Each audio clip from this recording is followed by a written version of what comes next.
Dr. Elena Rodriguez winced as the plasma cutter sealed the gash across her forearm, the smell of cauterized flesh mixing with the sterile air of the medical bay.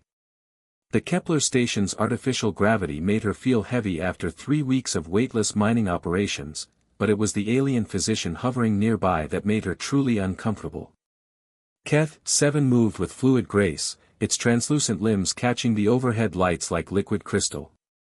The being's sensory organs, clusters of microscopic cilia that served as both eyes and nose, swayed as it approached the treatment table.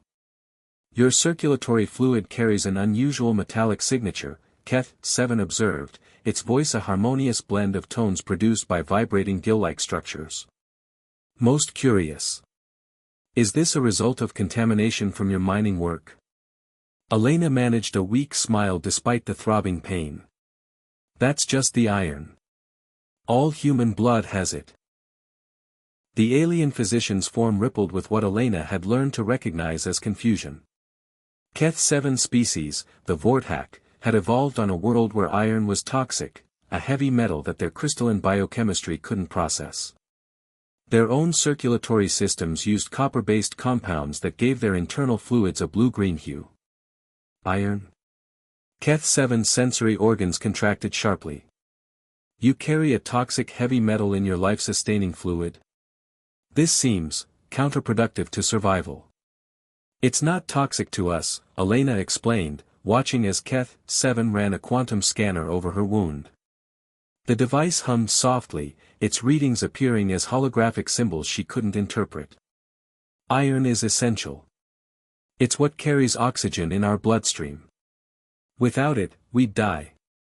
The revelation seemed to physically disturb the alien medic. Its form shimmered and darkened, a stress response Elena had witnessed during their first encounter weeks ago when she'd collapsed from atmospheric poisoning after a suit breach.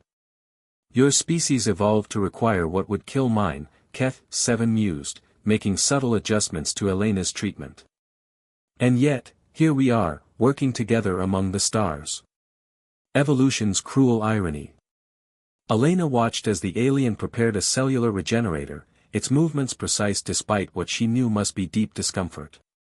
The Vorthak had been reluctant partners in the mining consortium, their advanced medical technology traded for access to rare earth elements that humans could extract from asteroid cores. Dr. Rodriguez, Keth 7 continued, may I ask something of personal curiosity? How does your species maintain such high concentrations of iron without systemic toxicity? Hemoglobin, Elena replied, surprising herself with how easily she'd adapted to explaining human biology to an alien. It's a protein that binds the iron safely. Like a protective cage around something dangerous that we need to survive. Keth 7's sensory organs flared with what Elena interpreted as fascination. A biological containment system. Elegant. My people use similar mechanisms for processing silicon compounds, though nothing so robust. The regenerator completed its work, leaving Elena's arm unmarked except for a faint silver line where the cut had been. She flexed her fingers experimentally, marveling at the alien technology's precision.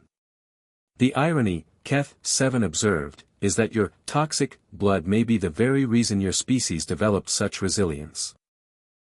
What nearly killed you today would have been fatal to me within minutes. Elena slid off the treatment table, testing her balance. Maybe that's why we make good partners out here. Your people see dangers we can't imagine, and we can survive things that would destroy you. Partnership through complementary vulnerabilities, Keth 7 agreed, its form brightening to a more comfortable luminescence. Your iron-poisoned blood and our crystal-clear perspective. Perhaps the universe has a sense of humor after all. As Elena headed back to the mining deck, she couldn't shake the thought that their differences, biological, evolutionary, fundamental, might be exactly what humanity needed to survive among the stars.